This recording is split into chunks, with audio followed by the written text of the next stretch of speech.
सबको जोहार। अनुच्छेद 334 में 10 साल का जो आरक्षण था, मात्र केवल 10 साल का आरक्षण था, पॉलिटिकल रिजर्वेशन था। साथ ही साथ में जो ये जो आरक्षण है, पॉलिटिकल रिजर्वेशन है, इसके साथ साथ में संविधान के अनुच्छेद 16 का जो 4 है, उसमें राज्य को ये पावर दिया गया है कि राज्य के जो अनुसूचित जनजाति है, जाति है, पिछड़े वर्ग है, उनके लिए राज्य मतलब कि राज्य की जो सेवाएं हैं उसमें आरक्षण देगा। ठीक है, 46 में जो है राज्य को पावर दिया गया है नीति निर्देशक तत्व में कि ST SC OBC। तो जैसा कि मैंने बताया था कि अनुच्छेद 334 में 10 साल का पॉलिटिकल रिजर्वेशन था, बिल्कुल सही बात है। ये जो खासकर है अनुच्छेद 334 में दिया गया है कि ST और SC के लिए जो पॉलिटिकल रिजर्वेशन है, राज्य क्या बोलते हैं आपका लोकसभा में और विधानसभा में 334 और मतलब आपका 332 विधानसभा में जो है आपका लोकसभा में 330 और 332 में विधानसभा लोकसभा विधानसभा में आपका स्थानों का आरक्षण दिया गया है ST और SC के लिए, जो कि 334 में साफ साफ लिखा हुआ है कि 10 साल के लिए राजनीतिक आरक्षण है, पॉलिटिकल रिजर्वेशन है, और जो कि साल दर साल 10-10 साल के अंतराल में 1950 से 1960 में 60 में फिर से बढ़ाया गया 10 साल के लिए। ठीक है, ST और SC का जो लोकसभा और विधानसभा में जो स्थानों का आरक्षण था उसको और 10 साल के लिए बढ़ाया गया। ठीक है, 60 के बाद 70 में बढ़ाया गया, 60 से 70 किया गया, 70 से 80 किया गया, 80 से फिर 90 किया गया। ऐसे करते करते अभी जो लास्ट अमेंडमेंट हुआ है, जो कि आपका इन 10 साल के लिए बढ़ाया गया है, 2030 तक के लिए 10 साल का पॉलिटिकल रिजर्वेशन वो बढ़ाया गया है। तो आरक्षण पे लोगों का जो भ्रम है, ठीक है, कि ये आरक्षण जो है आदिवासियों को भीख में मिली हुई है। ठीक है, SC लोगों की तो मैं बाद में बात करूंगी। ठीक है, लेकिन जो ST आदिवासियों की जो बात कर रही हूँ, तो ये कहा जाता है कि नहीं, अगर राज्य सरकार ने आदिवासियों को अगर आरक्षण नहीं दिया होता, ठीक है, तो आदिवासियों का विकास नहीं होता, शैक्षणिक आरक्षण नहीं होता, आर्थिक आरक्षण नहीं होता, नौकरी नहीं लगते, उनका विकास नहीं होता। नो डाउट आज के डेट में ये देखा जाता है कि आदिवासी समाज में लड़कों को जब तक सरकारी नौकरी नहीं हो, इस तरह का भ्रम फैलाया गया है कि जब तक सरकारी नौकरी नहीं हो आदिवासी लड़कों का, तो लड़कियां नहीं दी जाती। ऐसा काफ़ी लंबे समय से चलता आ रहा है। तो ये जो चलता आ रहा है, कम से कम में कहा जाए तो 1950 के बाद इस तरह की स्थिति ज़्यादा है। 1950 के पहले जो आदिवासी, ठीक है, मैंने पहले भी बताया कि 1950 के पहले आदिवासियों का इलेक्शन नहीं था। ठीक है, जो वोटिंग की बात करें, जो स्थानों भारत के संविधान में जो अनुच्छेद 334 में जो 10 साल का पॉलिटिकल रिजर्वेशन भी इसीलिए एक एक्सपेरिमेंट के तौर पे आदिवासियों को दिया गया था, ये कहकर कि आदिवासी अभी अपना सत्ता संभालने के काबिल नहीं है, वो पढ़े लिखे नहीं है, शिक्षित नहीं है, तो वो अपनी सत्ता संभालने के काबिल नहीं है।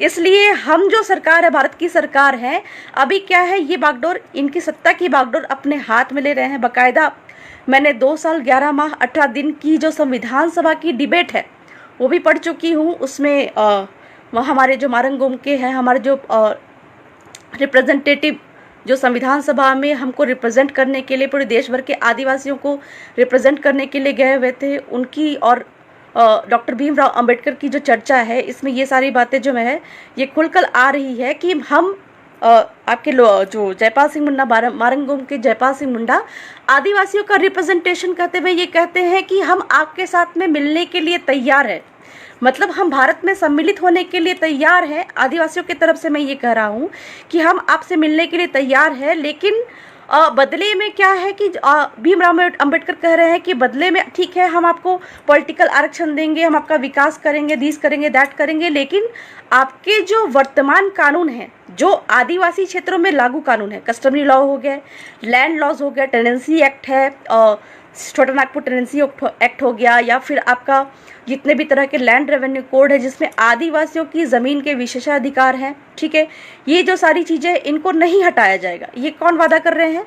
आपका डॉक्टर भीमराव अंबेडकर ये बात कह रहे हैं जयपाल सिंह मुंडा से, चूंकि वो रिप्रेजेंटेशन दे रहे थे आदिवासियों का।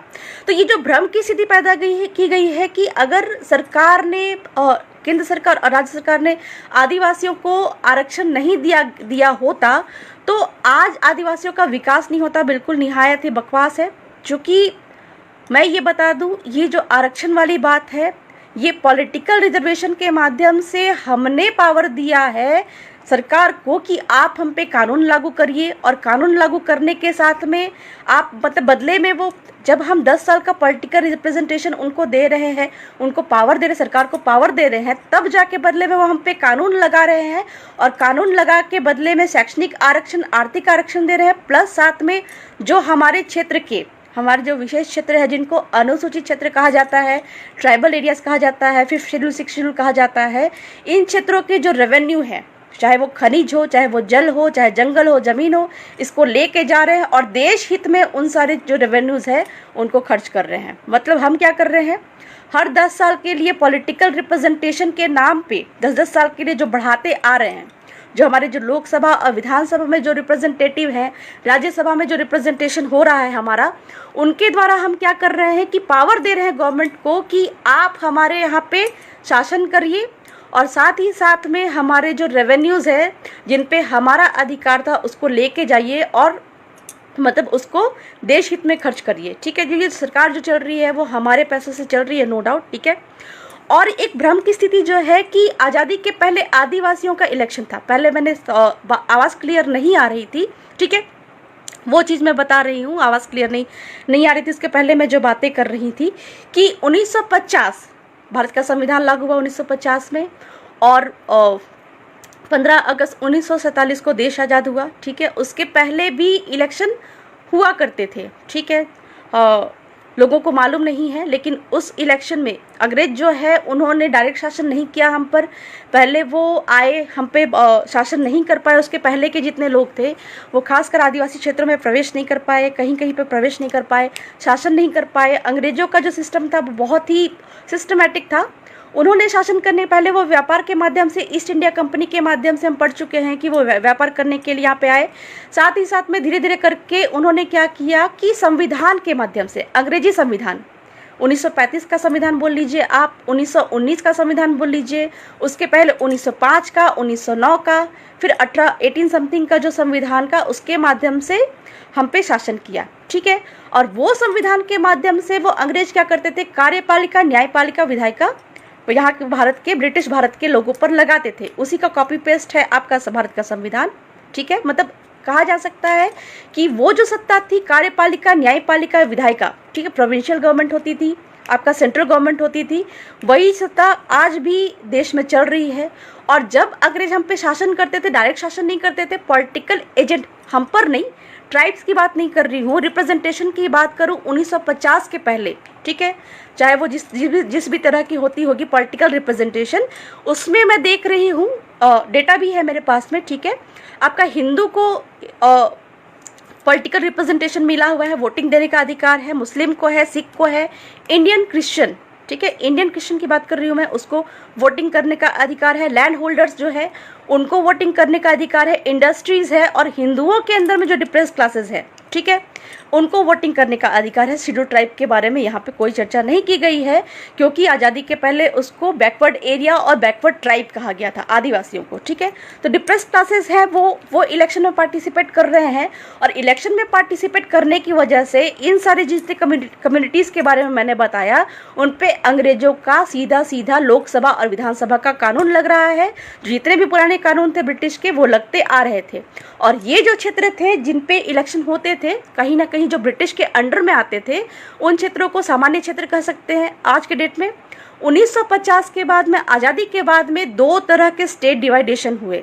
जिन क्षेत्रों पे अंग्रेजों ने शासन किया, डायरेक्ट शासन किया, पॉलिटिकल एजेंट कह ले, जिसको हम कह सकते हैं आईएस, हाँ, जिस समय मतलब आपके ब्रिटिश के समय से ही चलता आ रहा है पॉलिटिकल एजेंट, उसके माध्यम से हम पे कानून लगाया करते थे। और आदिवासी चूंकि मतलब वहाँ पे इलेक्शन में पार्टिसिपेट नहीं करते थे, तो नो डाउट आपके यहाँ पे आईपीसी, सीआरपीसी, कहीं कहीं पे मतलब आईपीसी का नोटिफिकेशन हुआ था।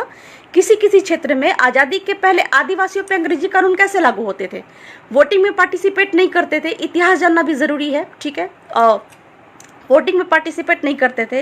अंग्रेज जो है बिना इलेक्शन के या फिर बिना संविधान के किसी पे कानून नहीं लगाते थे। वही सारे कानून आज अडॉप्ट हुए हैं, वही सारी सत्ता आज अडॉप्ट हुई है। तो वो सारे कानून आदिवासियों पर लगते कैसे थे, तो मैं ये सीधे सीधे बता दूं, चूंकि आदिवासी वोटिंग में पार्टिसिपेट नहीं करते थे, इस कारण से जो भी राज्यपाल थे उस समय के, जो ब्रिटिश राज्यपाल थे, उनके पास में पावर था कि अंग्रेजों के कुछ कुछ कानूनों को बाकायदा नोटिफिकेशन, पब्लिक नोटिफिकेशन निकाल कर, मुनादी करवा कर, ढिंडोरा पिटवा कर कि ये कानून आज के बाद आप पे लागू होगा, या फिर गांव बैठाकर वहाँ के लोगों की सलाह के साथ में, ठीक है, तब जाके वहाँ पे वैसे कानून लागू हुआ करते थे। ठीक है, आईपीसी, इंडियन पिनल कोड का एक्सटेंशन कहीं कहीं पे हुआ, विस्तार हुआ कहीं कहीं पे।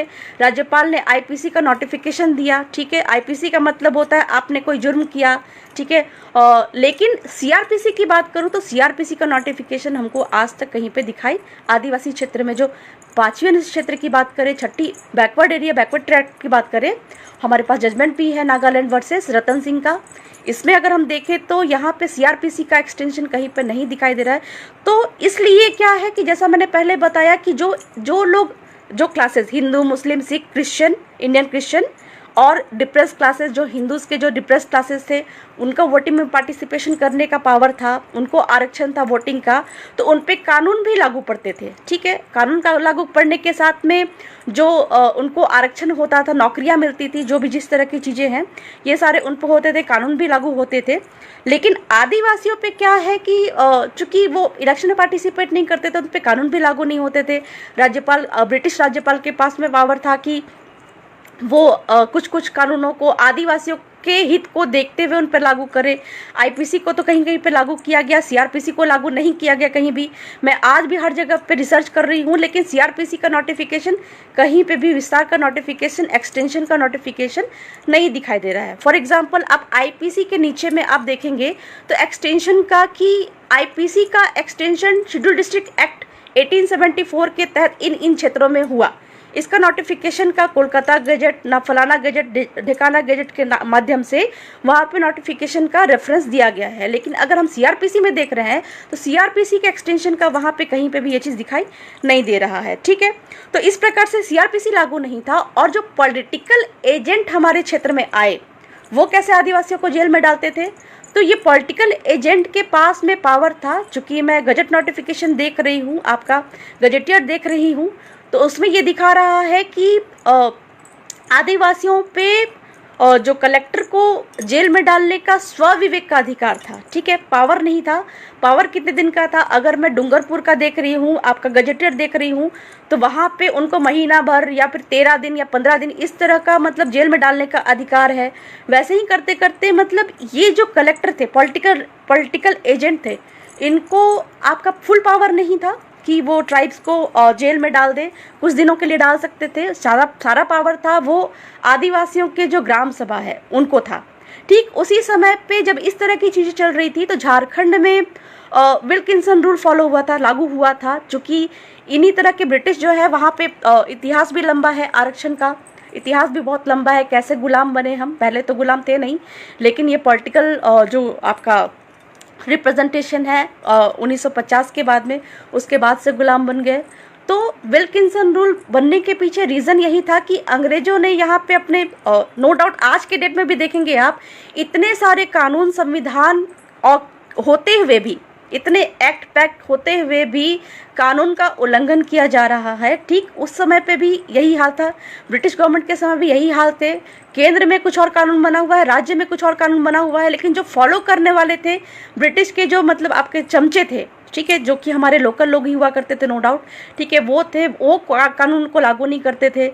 ब्रिटिश के जो आपके जो भी होल्ड करते थे, पद होल्ड करते थे, वो कानून का खुलेआम उल्लंघन करते थे। तो इसी दौरान पे जो विल्किंसन थे, आपके एजेंट थे ब्रिटिश के, तो वो आदिवासी क्षेत्र में आए थे, कोल्हान क्षेत्र में आए थे। और कोल्हान में वहाँ के लोगों ने विरोध कर दिया कि नहीं, हमारे यहाँ पे सिविल और क्रिमिनल जो लॉ है, हमारे ग्राम सभा ही इसको फॉलो करते हैं, तो इसलिए यहाँ पे हम आपके कानूनों को हम नहीं मानेंगे। काफ़ी सारे आंदोलन भी हुए नो डाउट। हम इतिहास पढ़ते आ रहे हैं तो काफ़ी सारे आंदोलन भी हमको दिख रहे हैं हर क्षेत्र में। आपके पूरे के पूरे भारत के आदिवासी क्षेत्र में उन्होंने रिसर्च किया, ब्रिटिश ने कानून नहीं लगाने के पीछे उनका रीज़न यही था कि इन्होंने रिसर्च किया, तब मालूम चला कि ये जो 8% की जनसंख्या है आदिवासियों की, ये यहाँ की एबॉरिजिन है और बाकी के लोग व्यापार करने के माध्यम से कभी ना कभी यहाँ पे आए थे और फिर यहाँ पे बस गए थे। तो ठीक है, एबॉरिजिन, यहाँ के जो एबॉरिजिन ट्राइब है उनके लिए उन्होंने क्या किया, विशेषाधिकार दिया और तब जाके विल्किंसन रूल जो फॉलो हुआ उन्होंने बनाया, ठीक है, विल्किंसन ने बनाया, वो मुंडा मानकी को ध्यान में रख कर बनाया और उसमें ये चीज़ मतलब कि मेंशन किया कि वहाँ पे कोल्हान क्षेत्र में सिविल और क्रिमिनल जो आपके रूल्स है वो वहाँ के स्थानीय ग्राम सभा ही फॉलो करेगी, मुंडा मानकी ही फॉलो करेगी। सिविल एक्ट मतलब सिविल प्रोसीजर कोड और क्रिमिनल प्रोसीजर कोड ये दोनों वहाँ पे लागू नहीं पड़ेंगे क्योंकि वहाँ पे विल्किंसन रूल फॉलो है। और आपका संविधान के अनुच्छेद 372(1) के होने की वजह से ये जो एक्ट है वो आज तक फॉलो होता है, लेकिन गवर्नमेंट इस चीज़ को मानने को तैयार नहीं है। पर रियलिटी में आपके कई सारे जजमेंट है, आपको चैलेंज करने की ज़रूरत है।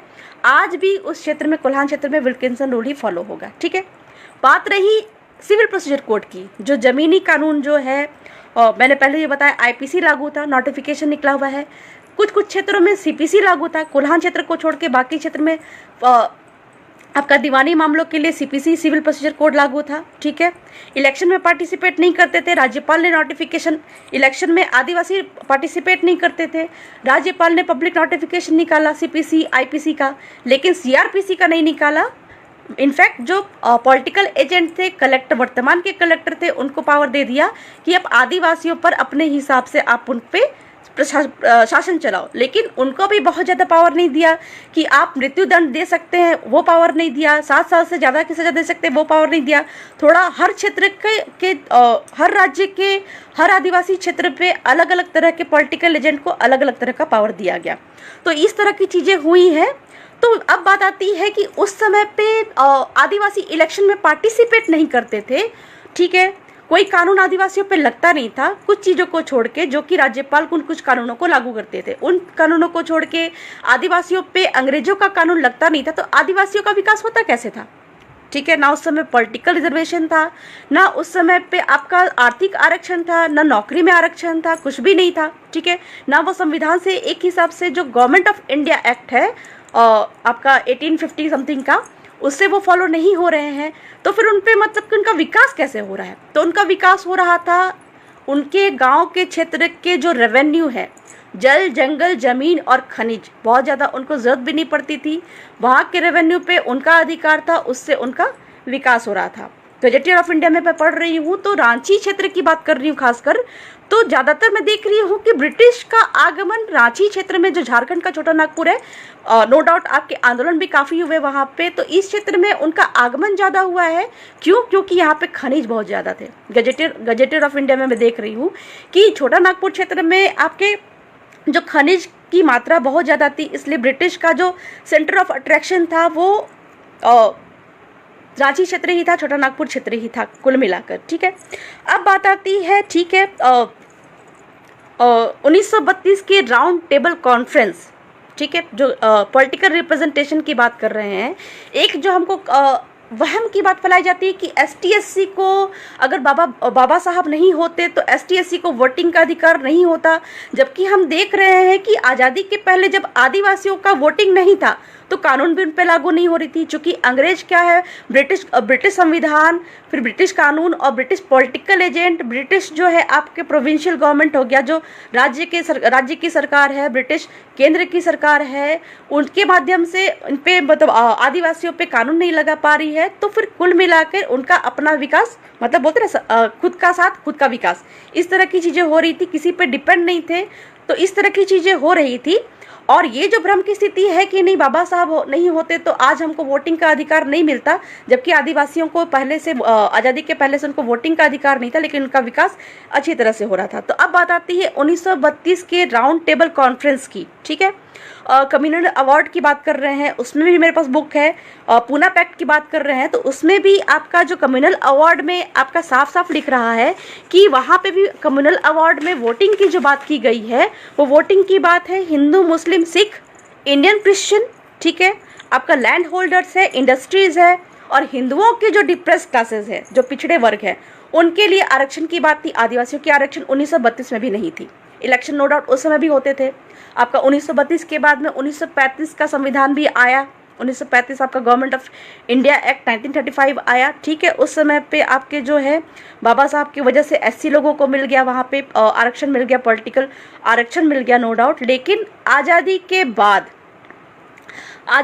बाद अनुच्छेद 330, 332 और 334 के माध्यम से आदिवासियों को पॉलिटिक्स में घुसाया गया। और उस प्रकार से जो आदिवासियों पे आज़ादी के पहले कोई ब्रिटिश का कानून, केंद्र का कानून लागू नहीं होता था, राज्य का कानून नहीं होता था, वही ब्रिटिश संसद आज भारत की संसद हो गई सत्ता का हस्तांतरण होने के बाद, और ब्रिटिश की जो विधानसभा थी वो आज भारत की विधानसभा हो गई है, ठीक है। तो उस समय आज़ादी के पहले चूंकि आदिवासियों का पॉलिटिकल रिप्रेजेंटेशन नहीं था, इलेक्शन नहीं था, जो कि गवर्नमेंट ऑफ इंडिया एक्ट में, सुप्रीम कोर्ट के बारे में भी किसी कोई पूछ रहे हैं मेरे से, सुप्रीम कोर्ट में मैंने पिटिशन डाला, उसमें मैंने ब्रिटिश गवर्नमेंट की गवर्नमेंट ऑफ इंडिया एक्ट 1935 का जिक्र किया था, इसी बातों का जिक्र किया था। अनुच्छेद 334 में 10 साल का पॉलिटिकल रिप्रेजेंटेशन के बारे में, स्थानों के आरक्षण के बारे में काफ़ी लंबा चौड़ा पिटीशन हमने तैयार किया है, जिसपे 3 हमने पार्टीज बनाए थे। केंद्र सरकार का आपका केंद्र सरकार की विधि और न्याय विभाग थे, केंद्र सरकार की नेशनल इलेक्शन कमीशन है, केंद्र सरकार के आपके ट्राइबल मिनिस्ट्री है। इन तीनों को मैंने पार्टी बनाया है, और इसमें तीनों को जो सुप्रीम कोर्ट ने नोटिस भी दिया हुआ है। अभी उनका रिप्लाई आता है, काउंटर एफिडेविट पूरे लोगों का नहीं मिला हुआ है, पूरे लोगों का काउंटर एफिडेविट आता है फिर जाके। तो उसमें मैंने बहुत सारे प्रेयर्स किए थे 5 यूनिवर्सिटी को लेके कि राज्यपालों को विशेषाधिकार जो आदिवासियों के लिए है वो फॉलो होने चाहिए। इस पर हम आगे भी चर्चा करेंगे, लेकिन एक मेरा जो रिक्वेस्ट था माननीय सुप्रीम कोर्ट से कि ये जो लोकसभा और विधानसभा, यानी कि ये जो स्थानों के आरक्षण 334 का तो एग्जाम्पल था ही, साथ में चूंकि मेरे को पता है कि आज़ादी के पहले जब इलेक्शन आदिवासियों का नहीं था, उसके पहले आदिवासियों पे कोई भी ब्रिटिश का संसद का, ब्रिटिश के विधानसभा का कोई भी कानून लागू नहीं होता था, ये मेरे को पता है। तो इसलिए मैं सुप्रीम कोर्ट में मैंने माननीय सुप्रीम कोर्ट से मैंने अनुरोध किया, प्रेयर किया कि महाशय ये जो लोकसभा इलेक्शन है 2019 का, इसको रोका जाए। और चूंकि पैसे की कमी कह ले या फिर किसी तरह के विरोधाभास की कमी कह ले, इस वजह से वो पिटीशन डालने में मेरा थोड़ा लेट हो गया। और लोकसभा चुनाव का पहला चरण शुरू हो चुका था, उसके पीछे रोक, तो उसमें मतलब कि मैंने सुप्रीम कोर्ट से बोला कि माननीय महोदय, माननीय चीफ जस्टिस साहब, ये जो इलेक्शन जो चल रहा है लोकसभा 2019 का, इसको रोका जाए। तो वहाँ पे जज साहब का जो बाकी सारे प्रेयर थे उनको तो मान लिया, टीएसी वगैरह के लिए, राज्यपाल के विशेषाधिकार के लिए, वो सारे जो मतलब कि प्रेयर्स थे उनको मानते हुए नोटिस तो किया। लेकिन ये जो बात है जो मैंने बोला था कि लोकसभा चुनाव 2019 रोका जाए, उस पर उन्होंने यह कहते हुए मतलब एक नोटिस मैं आपको शेयर करूंगी। उस नोटिस में उन्होंने कहा कि अभी अगर लोकसभा चुनाव रोका जाए तो वह विनाशकारी हो सकता है। क्यों? क्योंकि इसका पहला चरण चूंकि हो चुका था।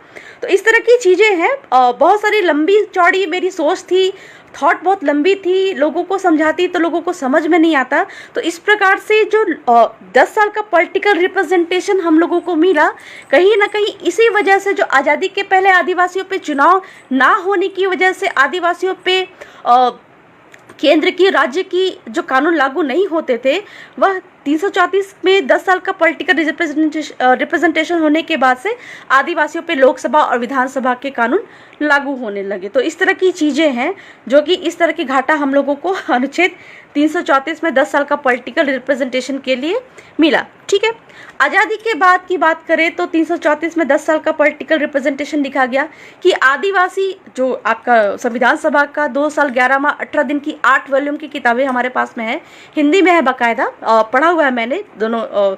आपके जितने भी वहाँ पे संविधान सभा के जो सदस्य थे, 5 हमारे आदिवासियों के जो रिप्रेजेंटेशन करने वाले लोग थे आपका, तो उसमें से जयपाल सिंह मुंडा जी ने ही काफ़ी कुछ बोला है, आदिवासियों के हित में बोला है। खोलकर बोला है, काफ़ी सारी बातें वहाँ पे मतलब समझ में भी आई, किस तरह की साजिशें की गई आदिवासियों के द्वारा, वो सब कुछ मतलब कि समझ में आया। 5वीं अनुसूची का जो मेन मसौदा था, आज हम बात करते हैं 5वीं अनुसूची लागू करो, 5वीं अनुसूची लागू करो, तो 5वीं अनुसूची का मेन मसौदा जो था, मेन जो कॉपी थी, वो 2 कॉपी थी ब्रिटिश गवर्नमेंट की, गवर्नमेंट ऑफ इंडिया एक्ट 1935 का। लेकिन उसको ये कहकर मतलब कि डॉक्टर भीमराव अंबेडकर साहब ने कहा, प्रॉमिस किया जयपाल सिंह मुंडा से कि ये जो मेन मसौदा है, मूल प्रति है 5वीं अनुसूची का, हम इसको नहीं बदलेंगे। ठीक है, मैं आपसे वादा करता हूँ कि हम इसको नहीं बदलेंगे। लेकिन धीरे धीरे करते करते उन 2 साल के अंदर में देखा जाता है कि 5वीं अनुसूची में भी संशोधन किया जाता है। और 5वीं अनुसूची में संशोधन करने के बाद ये जो पावर था कि केंद्र का और राज्य का कानून आदिवासियों पर लागू नहीं होगा, वो चीज़ को धीरे धीरे करके उन्होंने संविधान सभा के दौरान ही संशोधन कर दिया कि राज्यपाल अगर चाहे तो, ठीक है, पहले क्या था कि राज्यपाल को केंद्र और राज्य के जो कानून है आदिवासियों पर लागू करने से पहले पब्लिक नोटिफिकेशन निकालेंगे ही निकालेंगे, उसको कर दिया में, मतलब कि राज्यपाल महोदय अगर चाहे तो आदिवासियों पर केंद्र और राज्य की कानून लागू नहीं होगी आने वाले समय में। 1950 के बाद ये के कानूनों के लिए ये चीज़ फॉलो हो गया। तो बहुत सारी साजिशें भी हुई हमारे साथ में।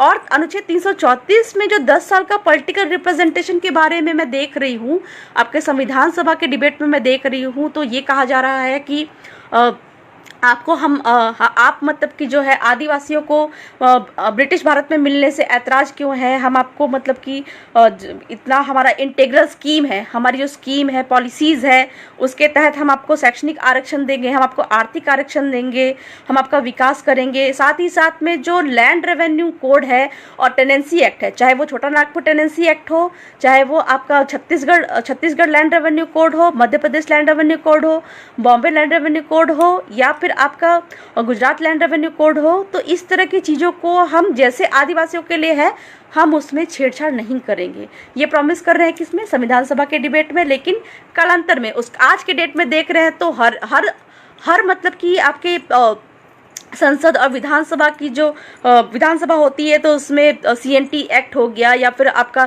छत्तीसगढ़ लैंड रेवेन्यू कोड हो गया, इन सारी चीज़ों को बार बार संशोधन किया जा रहा है, बार बार उसमें छेद किया जा रहा है।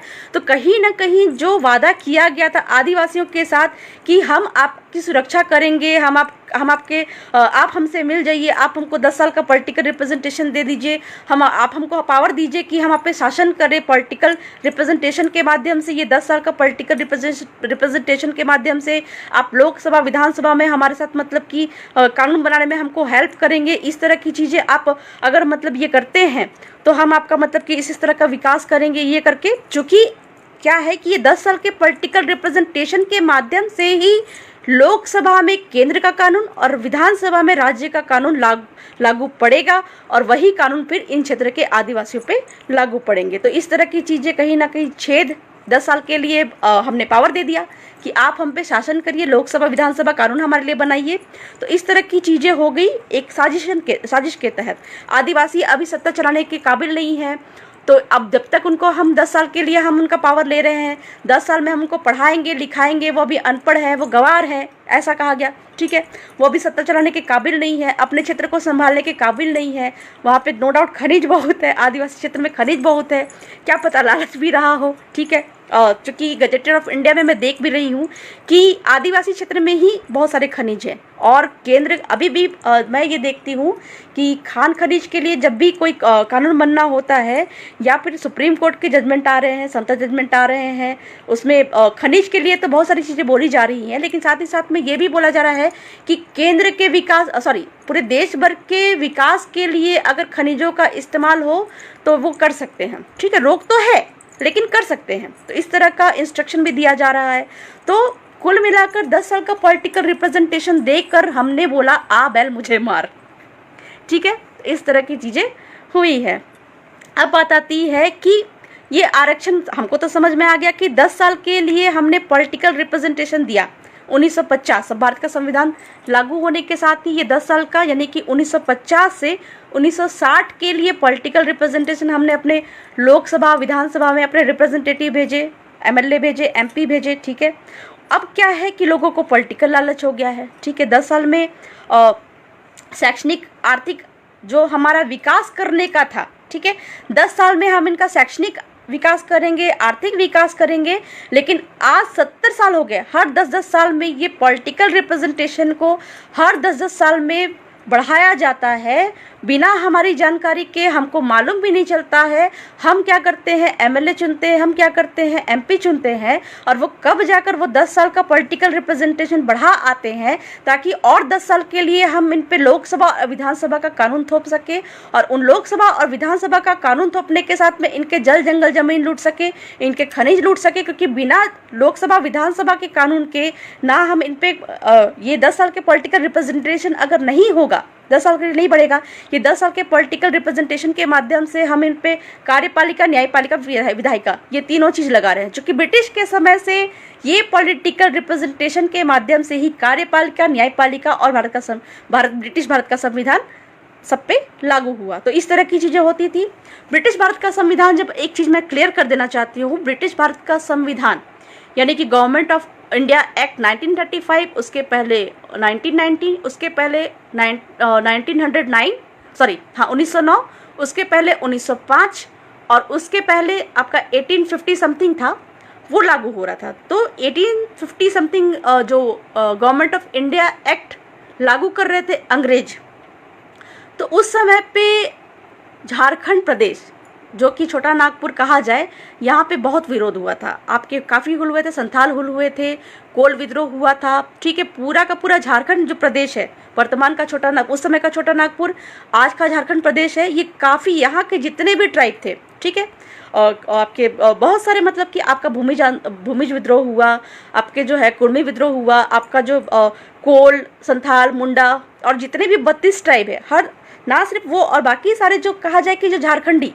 जो 1932 का खतियानधारी जो हैं, उन्होंने भी काफ़ी विद्रोह किया। और इस फलस्वरूप, ठीक है, इस फलस्वरूप क्या है कि ब्रिटिश गवर्नमेंट ये सोचने के लिए मजबूर हो गई कि ये लोग इतना विरोध क्यों कर रहे हैं।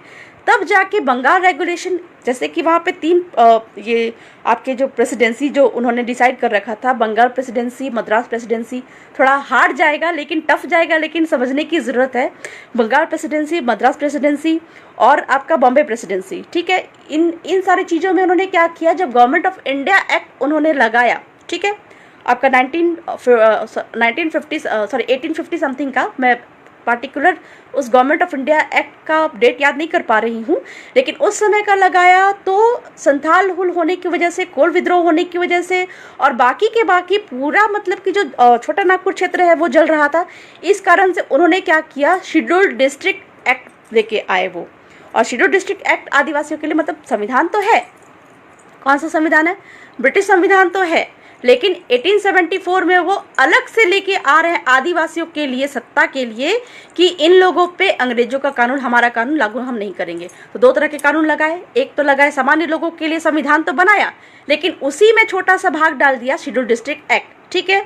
अब उसी को अगर हम लेके आ रहे हैं 1935 का ब्रिटिश इंडिया एक्ट, ठीक है, जो आपका जो उनका जो संविधान है, ब्रिटिश का जो संविधान है, गवर्नमेंट ऑफ इंडिया एक्ट 1935, तो वो जो 1874 का जो उनका शेड्यूल डिस्ट्रिक्ट एक्ट है, उसको उन्होंने कहा excluded area, partially excluded area, यानी कि आंशिक वर्जी क्षेत्र और वर्जी क्षेत्र। मतलब इन क्षेत्रों पे, इन क्षेत्र के आदिवासियों पे कोई अंग्रेजों का कोई भी कानून लागू नहीं पड़ेगा। अगर लागू पड़ेगा तो उसके लिए राज्यपाल पब्लिक नोटिफिकेशन निकालेंगे और वहाँ के स्थानीय जो आदिवासी है, उनके रूढ़ी प्रथा, उनके जो लागू कानून है, वहाँ की जो ग्राम व्यवस्था है, उसको ध्यान में रखते हुए ही वो कानून वहाँ पे लागू करेंगे। तो इस तरह की व्यवस्था उन्होंने बनाई। और 1935 का संविधान सत्ता का हस्तांतरण होने के बाद 15 अगस्त 1947 के पहले जो इंडियन इंडिपेंडेंस एक्ट, यानी कि भारतीय जो सत्ता जो हस्तांतरण हुआ, उसके बाद जो वो सत्ता का हस्तांतरण हुआ, तो 1935 का संविधान अभी भारत का संविधान बना, ठीक है। काफ़ी कुछ उसमें से लिया गया है, नो डाउट, आपके करार भी हैं।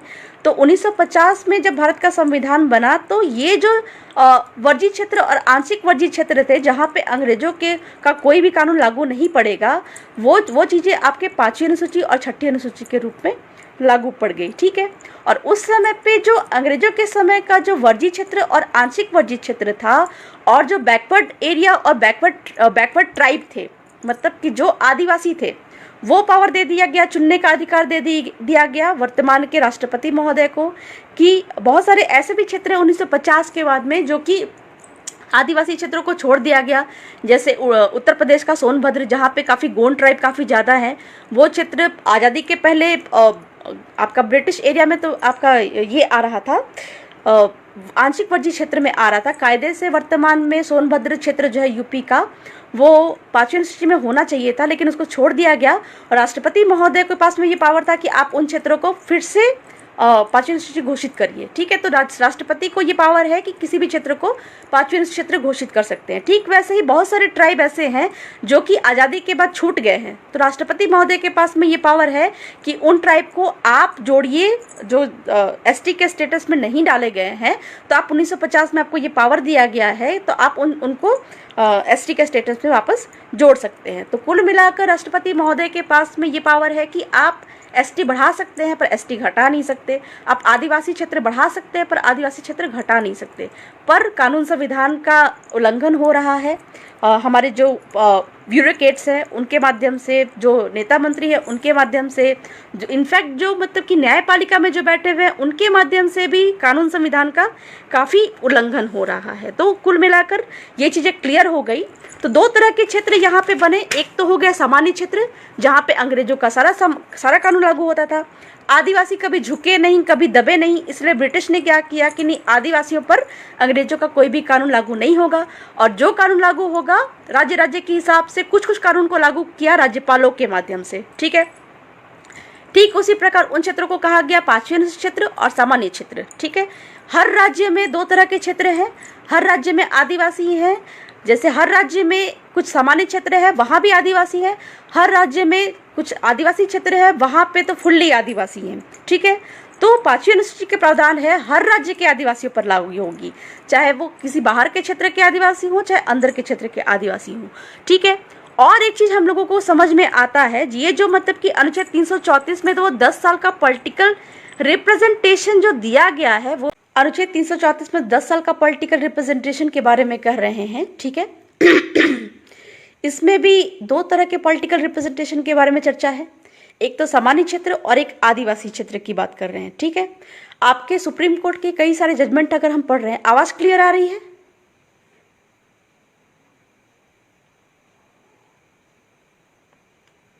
आवाज़ क्लियर आ रही है?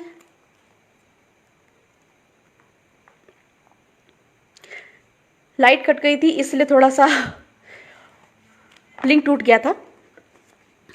अनुच्छेद 334 में वो 10 साल का पॉलिटिकल रिप्रेजेंटेशन की बात कर रही हूं मैं, तो ये दो तरह के हो गए। एक जो भ्रम की स्थिति है कि राज्य अनुच्छेद 16 का 4 का ख में, ठीक है, इसमें कहा जा रहा है कि राज्य को पावर है कि वो उस राज्य के अनुसूचित जनजाति, जाति, पिछड़े वर्गों के राज्य में जो सेवाएं हैं, नौकरियां हैं, उनमें कुछ कानून बना सकते हैं, प्रावधान दे सकते हैं। इस तरह का पावर है अनुच्छेद 16 में। ठीक है, मौलिक अधिकार है। ठीक है, और इसके बारे में क्या कहा गया है कि 50% रिजर्वेशन से ज़्यादा कोई भी राज्य किसी को रिजर्वेशन नहीं दे सकता। किसी भी जनजाति हो या फिर जाति हो या फिर पिछड़े वर्ग के लोग हैं, इनको 50% से ज़्यादा रिजर्वेशन नहीं दे सकती है। पर वहीं अगर बात करें आदिवासी क्षेत्र यानी कि 5वीं अनुसूची की, तो वहाँ पे 5वीं अनुसूची के प्रावधानों के आधार पे वहाँ पे 50% रिजर्वेशन नहीं बल्कि स्थानीय जो आदिवासी हैं उनको 100% रिजर्वेशन का अधिकार है, और यही प्रावधान है। मतलब अगर झारखंड प्रदेश का एग्जाम्पल लेके कहूँ मैं, तो 24 जिले में से 13 जिले हैं वो 5वीं अनुसूची में आते हैं, और जो 11 जिले हैं वो सामान्य क्षेत्र में आते हैं। नो डाउट यहाँ के झारखंडी हैं। ठीक है, झारखंडी प्लस वहाँ के जो शेड्यूल ट्राइब है सामान्य क्षेत्र के, वहाँ के लिए 50% रिजर्वेशन जो राज्य बनाते हैं, 50% अगर आरक्षण किसी एसटी को दे या एससी को दे या ओबीसी को दे, तो वो सामान्य क्षेत्र जो 11 जिले हैं उनमें 50% से ज़्यादा वो एसटी को आरक्षण नहीं दे सकता या एसटी को आरक्षण नहीं दे सकता। लेकिन अगर हम बात करें आदिवासी क्षेत्रों की, तो वहाँ पे 50% का जो सीमा है वहाँ पे काम नहीं करता। वहाँ पे 5वीं अनुसूची के प्रावधानों के अनुसार 100% रिजर्वेशन का प्रावधान है। यही संविधान है, यही कानून है जिसका उल्लंघन आज तक किया जा रहा है, और हम लोगों को इस चीज़ की जानकारी भी नहीं है। ठीक है, आर्टिकल 46 का है, जिसमें राज्य के पिछड़े एसटी, एससी, ओबीसी वगैरह को जो है आपके शैक्षणिक आरक्षण है, आर्थिक आरक्षण है, इन सब सारी चीज़ों की बात है। ये तो एज अ संविधान के तहत उनको पावर दिया गया, राज्य के नीति निर्देशक तत्व है, बाध्यकारी तो नहीं है। लेकिन अगर हम बात करते हैं 5वीं अनुसूची की, ठीक है, 5वीं अनुसूची की बात कर रहे हैं, तो 5वीं अनुसूची में ये अनुच्छेद 16 का 4 का ख में 50% रिजर्वेशन देने की जो बात आ रही है, राज्य के पास में पावर है, वो उसको बाध्यकारी नहीं होता है। अभी अभी आंध्र प्रदेश में कुछ एक सालों की बात है, आंध्र प्रदेश में इस पे जजमेंट आया कि राज्य को 50% रिजर्वेशन, माननीय सुप्रीम कोर्ट ने ही ये आपका जजमेंट दिया है कि राज्य को 50% से ज़्यादा बनाने का पावर नहीं है। लेकिन जो 100% रिजर्वेशन की बात जो कर रहे हैं ट्राइबल एरियाज की, ठीक है, ये इंटेग्रल स्कीम है। इंटेग्रल स्कीम मतलब कि ये 5वीं अनुसूची के बारे में बात करें तो ये आदिवासियों का समता जजमेंट के लिए जो सुप्रीम कोर्ट का समता जजमेंट आया हुआ है, उसमें ये साफ साफ कह रहा है कि 5वीं अनुसूची इनका जो संविधान निर्माता है, इनका इंटेग्रल स्कीम है। इस स्कीम के अनुसार जो है 100% रिजर्वेशन है और बाकी सारी चीज़ें हैं, मतलब कि एक हाथ दे एक हाथ ले। आरक्षण के बारे में नो डाउट हम लोगों को काफ़ी भ्रम की स्थिति पैदा है। मैंने पहले भी बताया है कि आरक्षण 100% रिजर्वेशन की बात करें, अगर अनुसूचित क्षेत्र की बात करें तो अनुसूचित क्षेत्र में केवल ट्राइब्स को ही विशेषाधिकार है।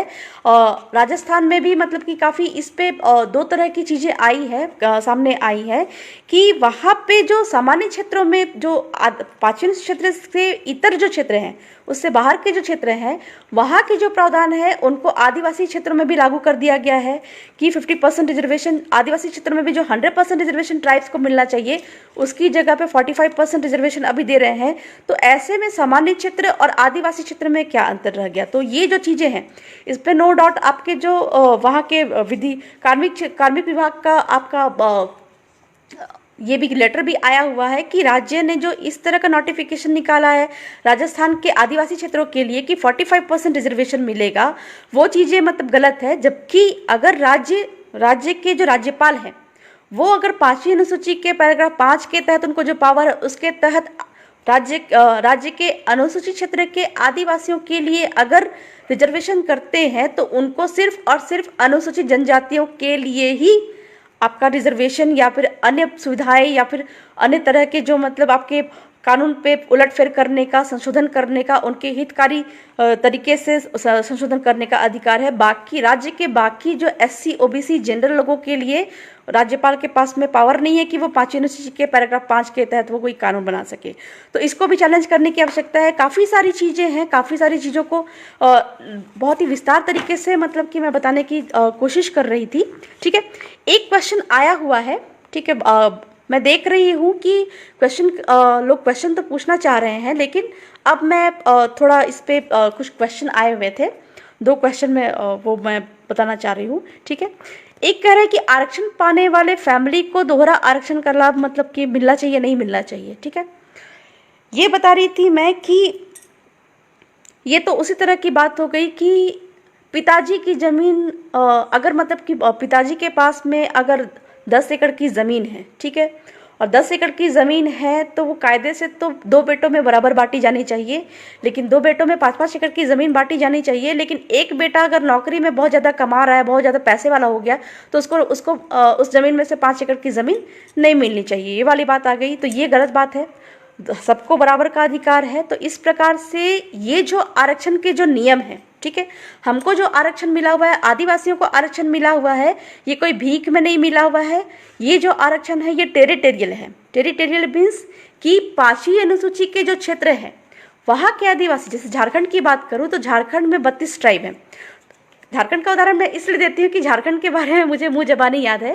तो झारखंड के जो 32 ट्राइब है वो अपने 5वीं अनुसूची क्षेत्र में ट्राइब रहते हैं, ठीक है, लेकिन वो किसी और राज्य में चले जाए, वो राजस्थान चले जाए तो वहाँ पे वो ट्राइब नहीं रह जाएंगे। इनफैक्ट राजस्थान के जो भील हैं, वो भील अगर झारखंड आ जाए तो यहाँ पर ट्राइब नहीं रह जाएंगे। ठीक है, इनफैक्ट मतलब कि जो राजस्थान के जो दौसा, अलवर, जयपुर क्षेत्र के जो मीणा है वो अपने क्षेत्र में टेरिटोरियल आदिवासी हैं, लेकिन वही अगर मध्य प्रदेश चले जाए या फिर कोई और राज्य में चले जाए तो वो वहाँ पे आदिवासी नहीं कहलाते हैं। तो ये जो रिजर्वेशन होता है वो टेरिटोरियल है। टेरिटोरियल दैट मीन्स कि आपकी जितनी ज़मीन उतना % आरक्षण। यानी कि आदिवासियों की 100% जमीन, इसलिए आदिवासियों को 100% आरक्षण। इतिहास में भी काफ़ी सारे समता जजमेंट में पढ़ रही हूँ कि कोई भी ज़मीन थी वो पहले आदिवासियों की ही थी, इसलिए ये जो 5वीं अनुसूची नामक क्षेत्र जो है, वर्जित क्षेत्र थे, आंशिक वर्जित क्षेत्र थे, आदिवासियों के नाम के जो क्षेत्र हैं, यहाँ के जो नोटिफाइड ट्राइब है इनको 100% रिजर्वेशन इसीलिए है क्योंकि यहाँ से वो बाहर चले जाएंगे तो वहाँ पे वे आदिवासी नहीं कहलाएंगे, इसलिए अपने क्षेत्र में उनको अधिकार है 100% रिजर्वेशन का, नौकरी में, शैक्षणिक आरक्षण में। और इसी ज़मीन की वजह से सरकार पॉलिटिकल जो रिप्रेजेंटेशन है, 10-10 साल का रिप्रेजेंटेशन है, वो 10 साल के लिए लोकसभा विधानसभा के माध्यम से आदिवासी क्षेत्र में, 5वीं क्षेत्र में आ रही है।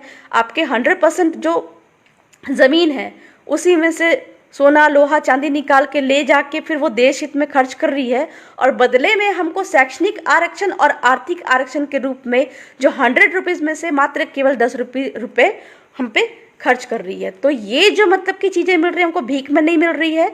हमारा जो मतलब की ज़मीन था, जो हमारी जो जल जंगल ज़मीन है, इसी का 100 में से 10वां भाग भी हमको नहीं मिल रहा है, चाहे वो ट्राइबल सब प्लान की बात हो, चाहे वो शैक्षणिक आरक्षण की बात हो, चाहे वो आर्थिक आरक्षण की बात हो।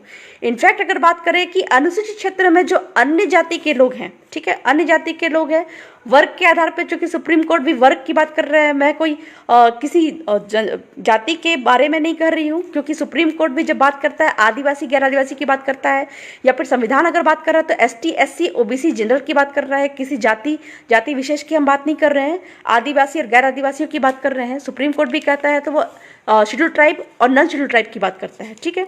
तो इस प्रकार से आदिवासी क्षेत्र में जब 100% ज़मीन आदिवासियों का है, 100% जल जंगल ज़मीन आदिवासियों का है, गांव का सीमाना के अंदर की जितने भी चीज़ें हैं वो आदिवासियों की है। खनिज के बारे में भी जजमेंट आया हुआ है कि आदिवासी क्षेत्र में, 5वीं क्षेत्र में जो खनिज पर अधिकार होगा, 100% जो अधिकार है वो आदिवासियों का ही होगा। तो उस खनिज का, उस जल जंगल ज़मीन का, उस भूमि का, ठीक है, उपयोग हम नहीं कर रहे हैं, वो पॉलिटिकल रिप्रेजेंटेशन के माध्यम से गवर्नमेंट कर रही है, और बदले में 100 रुपीज़ का हमको 10 रुपीज़ ही हमारे शैक्षणिक आरक्षण, आर्थिक आरक्षण और जो मतलब आपका कहा जाए हमारा जो ट्राइबल सब प्लान का पैसा है वो केवल 10% ही 100% में से केवल 10% ही हमको वापस कर रही है। अगर ये चीज़ मतलब कि पॉलिटिकल रिप्रेजेंटेशन अगर ख़त्म हो जाता है तो 100 का 100 जो है, जो रेवेन्यू की बात करें, वो 100 का 100 रेवेन्यू हमको वापस मिल जाएगा। तो इस तरह की चीज़ें हैं। आरक्षण बंद होना चाहिए, नहीं बंद होना चाहिए। आपका शैक्षणिक आरक्षण और आर्थिक आरक्षण बंद करने की बात होती है कि अब आरक्षण बंद हो जाना चाहिए, आरक्षण बंद हो जाना चाहिए। बहुत सारे वर्गों के बारे के माध्यम से ये बोला जाता, चिल्लाया जाता है कि आदिवासियों को आरक्षण बंद हो जाना चाहिए। ठीक है, आप आरक्षण बंद कर दीजिए, बदले में वो जो आपका पॉलिटिकल रिप्रेजेंटेशन है वो भी बंद हो जाना चाहिए। जो 10 साल का जो पॉलिटिकल रिप्रेजेंटेशन है, अगर आप हमारा शैक्षणिक आरक्षण, आर्थिक आरक्षण बंद करते हैं, अगर आपको लगता है कि नहीं हम मतलब कि फ्री का खा रहे हैं, गवर्नमेंट हमको फ्री में दे रही है, नहीं, ये बात बिल्कुल नहीं है। आप 10 साल के लिए जो पॉलिटिकल रिप्रेजेंटेशन आप लेके जा रहे हैं, पॉलिटिकल आरक्षण जो है हमने अपने माध्यम से देख के रखा हुआ है, वो भी बंद हो जाना चाहिए। उससे क्या हो जाएगा कि वो पॉलिटिकल रिप्रेजेंटेशन जब बंद हो जाता है, पॉलिटिकल आरक्षण भी आप अगर रोक देते हैं, तो उससे क्या है कि हमारे जो जल जंगल जमीन और खनिज है उस पर सिर्फ और सिर्फ एकाधिकार हमारा ही हो जाएगा। तो इस तरह की चीजें हैं। तो ये जो मतलब कि भ्रम की स्थिति पैदा होती है कि नहीं आरक्षण बंद हो जाना चाहिए, और हम मतलब कि डरते रहते हैं कि आरक्षण बंद हो जाएगा तो हमारा विकास बंद हो जाएगा, नहीं, बिल्कुल ऐसी बात नहीं है। आरक्षण बंद हो जाए तब तो हमारे जो जल जंगल जमीन रेवेन्यू जो है उस पर एकाधिकार हमारा ही हो जाएगा, और बदले में जो मतलब आपका कहा जाए कि जो पॉलिटिकल गवर्नमेंट है वो हमारे यहाँ से ज़मीन नहीं ले पाएगी, हमारे यहाँ से जंगल पे अधिकार नहीं कर पाएगी, हमारे जो खनिज पे अधिकार नहीं कर पाएगी। तो ये 10-10 साल के माध्यम से, ये पॉलिटिकल रिप्रेजेंटेशन के माध्यम से, MLA MPs के माध्यम से ये हमारे रेवेन्यू को लेकर जा रही है और बदले में सरकार चला रही है। तो इस तरह की चीज़ें हैं। तो काफ़ी सारी कुछ बातें हो चुकी है। एक क्वेश्चन आया था कि 5वीं अनुसूची धरातल पर लागू क्यों नहीं है। ठीक है, हाँ, 5वीं अनुसूची से लोग समझते क्या है, पहले मेरे को ये पूछना है। ठीक है, 5वीं अनुसूची एक प्रावधान है। फॉर एग्जाम्पल मैं कह दूं कि जो इंटीग्रल स्कीम की बात कर रहे हैं कि संविधान जब बन रहा था तो संविधान निर्माताओं ने कहा कि आदिवासियों को भारत में शामिल होना पड़ेगा। जयपाल सिंह मुंडा ने कहा कि ठीक है, हम आदिवासी भारत में मिलने के लिए तैयार हैं, लेकिन बदले में हमको ये चीज़ें चाहिए। तो जो करार हुए थे आदिवासियों के, हमारे जो बाप दादाओं के विरोध की वजह से पूरे देश भर में, जो भील प्रदेश हो, चाहे वो झारखंड प्रदेश हो, चाहे वो गोंड प्रदेश हो, चाहे वो नॉर्थ ईस्ट हो, सारे क्षेत्र के जो आदिवासियों के विरोध की वजह से जो स्पेशल प्रोविज़न दिए गए, आदिवासियों के लिए स्पेशल प्रोविज़न दिए गए, उसके अनुसार जो देश भर में विधायिका के माध्यम से 4 तरह के विधायिका चल रहे हैं यहाँ पे देश भर में, ठीक है। वो है आपका निचली स्तर पे कहा जाए तो पंचायत, उसके ऊपर में है नगर निगम, उसके ऊपर में कहा जाए तो विधानसभा, और उसके ऊपर में कहा जाए तो लोकसभा। ये 4 तरह की विधायिका देश भर में लागू है, ठीक है। 2 तरह की विधायिका है, सामान्य क्षेत्र में अलग है, पंचायत, नगर निगम, लोकसभा, विधानसभा सामान्य क्षेत्र में अलग है।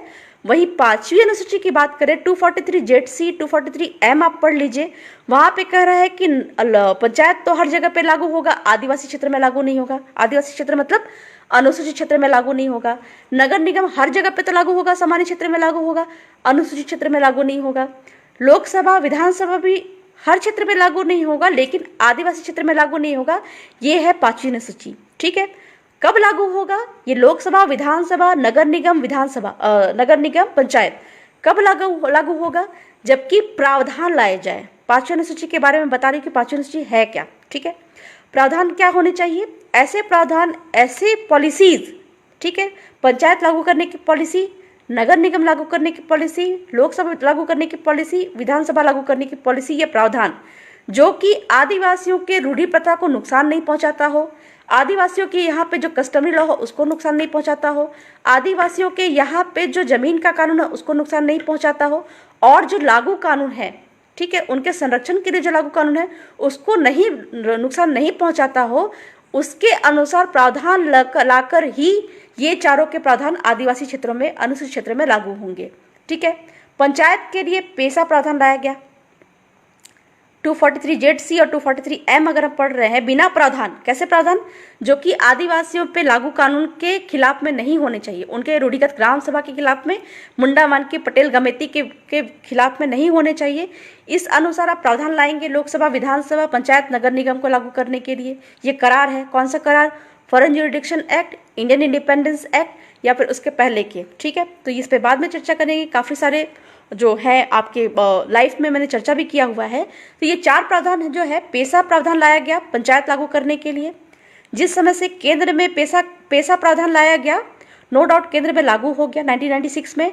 उसके बाद से जो पंचायत जो है पूरे देश भर में लागू हो गया, लेकिन राज्य के हिसाब से हर राज्य पेशा के प्रावधान लेके आएंगे अपने राज्य के हिसाब से। वहाँ के जो स्थानीय लोग हैं उनके रूढ़ी प्रथा को ध्यान में रखते हुए पेशा प्रावधान बनाएंगे।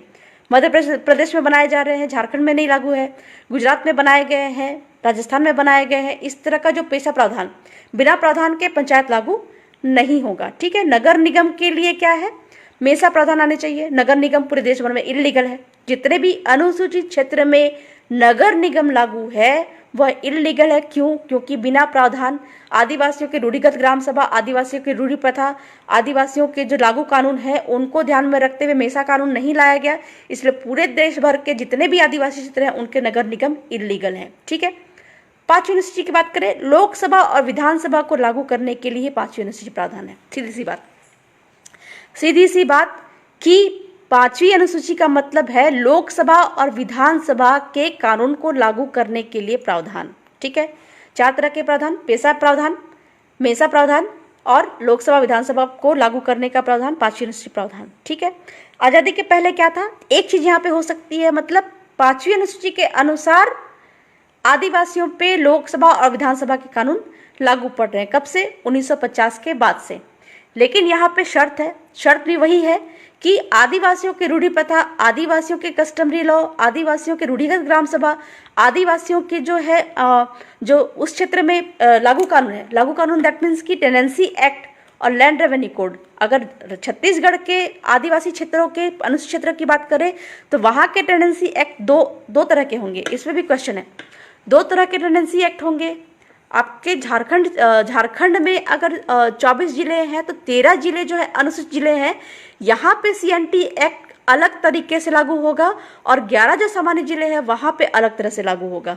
यहाँ पे मतलब कि जो अनुसूचित क्षेत्र जो है 13 जिले, यहाँ पे जो मतलब आपका CNT एक्ट लागू होगा, जमीन का कानून लागू होगा, वो 5वीं अनुसूची को ध्यान में रखते हुए लागू होगा। और सामान्य क्षेत्र में तो लागू है, वो तो लागू है ही।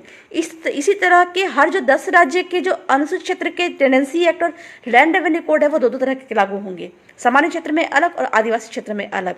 तो इस तरह की चीजें हैं। 5वीं अनुसूची क्या है, लोकसभा और विधानसभा के कानून लागू करने के लिए आपका प्रावधान है। लेकिन वो प्रावधान कैसे लागू होंगे, आदिवासियों की रूढ़ी प्रथा को बिना नुकसान पहुंचाते हुए।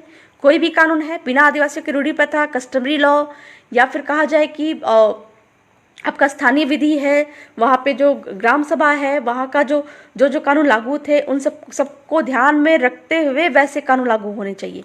साथ ही साथ 1950 के पहले के जो कानून हैं, ठीक है, 5वीं अनुसूची मतलब लोकसभा विधानसभा के पास में तो पावर आ गया कि आदिवासियों पे भी कानून बनाइए। लेकिन 1950 के पहले के कानून और 1950 के बाद के कानून, संसद और विधानसभा के ब्रिटिश विधानसभा, भारत की संसद और भारत की विधानसभा के बने हुए जितने भी कानून हैं वो सबसे पहले अनुसूचित जनजाति आयोग में जाएंगे। क्यों? क्योंकि वो हमारा कमिश्नर है। कमिश्नर दैट मीन्स कमीशन है, उसके पास में पावर है कि हर तरह के कानून जो है पूरे देश भर के आदिवासी क्षेत्र और देश भर के आदिवासियों पर लागू होने के पहले जितने भी पॉलिसीज, जितने भी कानून है, आज़ादी के पहले के हो चाहे आज़ादी के बाद हो, वो पहले आपके अनुसूचित जनजाति आयोग में जाएंगे। वहाँ पर वो मतलब की चर्चा करेंगे कि ये वहाँ के आदिवासियों के लिए कितना लागू है या नहीं है, ठीक है। उसके बाद फिर वो राज्य और केंद्र का कानून जो है वो आदिवासी क्षेत्र में लागू होगा या फिर TAC में आएगा। अगर राज्य के माध्यम से लागू करना है, राज्य के अनुसूचित जनजाति या फिर राज्य के अनुसूचित क्षेत्र में लागू करना है, तो वो सारे 1950 या 1950 के बाद के कानून जो है वो पहले TAC में आएंगे। TAC में चर्चा होगी कि ये यहाँ के आदिवासियों के कितना हितकारी और कितना अहितकारी है, तब जाके यहाँ पे लागू हो जाएगा। तो ये सारी बातें कुल मिला के मैंने सारी बातें बता दी।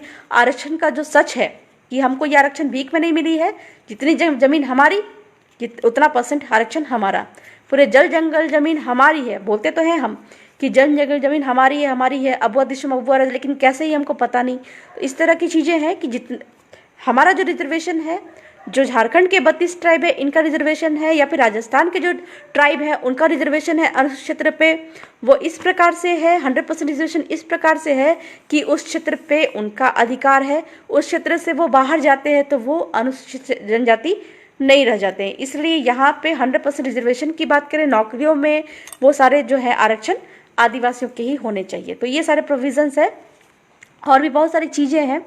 तो कुल मिलाकर ये जो अनुच्छेद 334 में 10 साल का आरक्षण की बात कर रहे हैं, इससे लाभ या हानि की बात कर रहे हैं। पॉलिटिक्स में शामिल होना हमारे लिए लाभकारी है या हानिकारक है, ये भी एक क्वेश्चन उठता है। पिछले दिनों जब हमारा आंदोलन चल रहा था, नो डाउट काफ़ी भ्रम की स्थिति पैदा हुई थी। लोग वोटिंग बहिष्कार भी कर रहे थे, काफ़ी मतलब कि बहुत ही हार्ड मुद्दा है। लेकिन 2 साल मैंने काफ़ी इस पे मंथन किया, तब जाके मुझे ये समझ में आया, इलेक्शन के बारे में समझ में आया। सुप्रीम कोर्ट तो मैं पहले भी जा चुकी हूँ इलेक्शन को रोकने के लिए। इलेक्शन से हमको फ़ायदा तो नहीं हो रहा, ऊपर से हम पे कानून लागू हो रहे हैं, हमारे जल जंगल ज़मीन जा रहे हैं। लेकिन अब यहाँ पे बात आती है कि सारे के सारे लोगों अगर मतलब कि वोटिंग में शामिल नहीं होते हैं, ठीक है। मैंने तो माननीय सुप्रीम कोर्ट के पास में गई कि महाशय आप ये जो चुनाव है इसको रोकिए। सुप्रीम कोर्ट से मैंने रिक्वेस्ट किया, लीगल तरीके से गई मैं, ठीक है। लेकिन अगर मैं एक एग्जांपल ले लूँ कि वोटिंग में शामिल अगर एक भी आदिवासी, चाहे वो शेड्यूल एरिया का हो या फिर किसी राज्य का, एक भी आदिवासी अगर वोटिंग में शामिल होता है, ठीक है, तो वहाँ पे वो केंद्र का और राज्य का कानून उस पर लागू पड़ जाता है। तो इस प्रकार से अगर मतलब कि पूरे के पूरे राज्य में कोई भी अगर जैसे विधानसभा के लिए इलेक्शंस हो रहे हैं तो पूरे के पूरे अगर आदिवासी वोट नहीं देते तब जाके वो चीज़ कहलाएगा कि हाँ वहाँ पे आदिवासियों पे कानून लागू नहीं पड़ेंगे। लेकिन एक भी आदिवासी वहाँ पे वोट देता है तो वहाँ पे वो कानून उन पे लागू पड़ेगा, राज्य का, केंद्र का, इस तरह की चीज़ें लागू पड़ती है। फॉर एग्जांपल झारखंड के खूंटी की ही बात करें, काफ़ी भ्रम की स्थिति पैदा की गई थी और जिन लोगों ने कहा था उन लोगों से कहा था कि आप वोटिंग बहिष्कार कर दीजिए। अभी देख रही हूँ कि वही लोग वोटिंग में शामिल हो जा रहे हैं। हमारा नाम लेके बाकायदा भ्रम की स्थिति पैदा की गई कि वोटिंग का बहिष्कार कर दो, दिस दैट, ये वो हमारा जो तरीका था, हम लीगल तरीके से कोर्ट गए,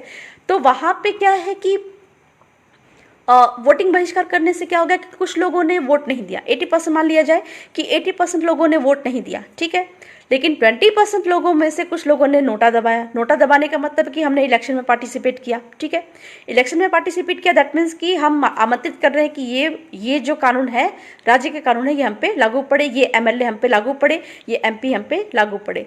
साथ ही साथ बाकी के जो 10% ट्राइब्स हैं, ठीक है, उन्होंने अगर इलेक्शन में पार्टिसिपेट किया, ठीक है, इलेक्शन में पार्टिसिपेट करने के बाद विचारधारा से अलग व्यक्ति इलेक्शन में शामिल होकर वहाँ पे आ गया, तो फिर विनाश फिर हमारा ही है। तो इसलिए जब तक मेरी समझ में ये आया कि माननीय सुप्रीम कोर्ट में मैंने पिटीशन तो डाला हुआ ही है, ठीक है, सबकी समीक्षा करते हुए पिटीशन तो डाला हुआ ही है, तो जब तक माननीय सुप्रीम कोर्ट से लीगल तरीके से एक ऑर्डर नहीं आ जाता है लोकसभा और विधानसभा को रोकने का कि आदिवासियों का पॉलिटिकल रिप्रेजेंटेशन नहीं होना चाहिए या फिर जिस तरह की चीज़ें हैं वो नहीं होना चाहिए, लेकिन इस बीच में अगर वोटिंग का बहिष्कार किया जाए या फिर हमारे ट्राइब इलेक्शन में शामिल नहीं होते हैं और विचारधारा से अलग लोग आ जाते हैं, ठीक है, तो फिर नुकसान फिर आदिवासियों का ही है। तो इस पे काफ़ी मंथन करने की आवश्यकता है। मैं ज़्यादा सलाह नहीं दूंगी, मैंने अपना जितना भी मतलब की सोच था मैंने आपके समक्ष रख दिया, ठीक है। काफ़ी कुछ बातें हो गई हैं।